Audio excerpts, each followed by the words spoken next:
A speech by Labour leader Keir Starmer at a Ramadan Iftar event in the British Parliament has ignited a wave of criticism, but not for the reasons many might expect.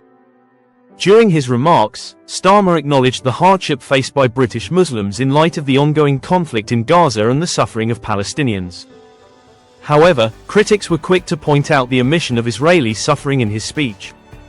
Some questioned why Starmer did not mention the victims of the October 7 Hamas attacks, including the civilians killed, families devastated, and hostages still being held in Gaza. Others expressed frustration that his remarks appeared one-sided, failing to address the broader humanitarian impact of the conflict. Reactions online were swift and heated.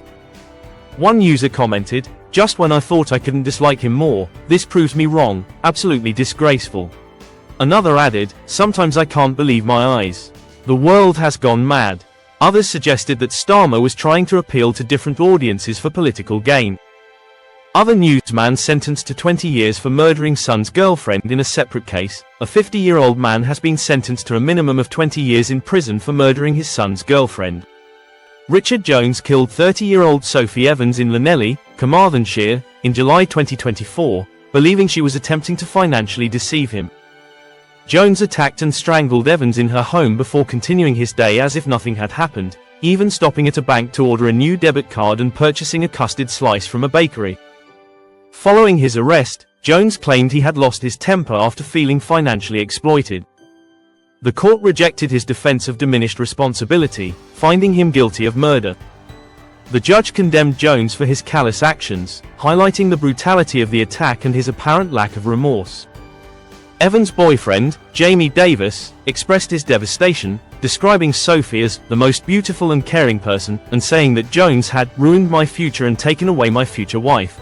Migrant couple granted asylum over gang violence fears. A migrant couple from El Salvador has been granted the right to remain in the UK at the taxpayer's expense after arguing that gang violence in their home country would prevent them from staying together.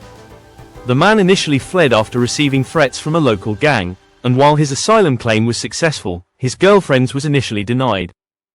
However, she later won an appeal on the grounds that deporting her would violate her right to family life under Article 8 of the European Convention on Human Rights, ECHR.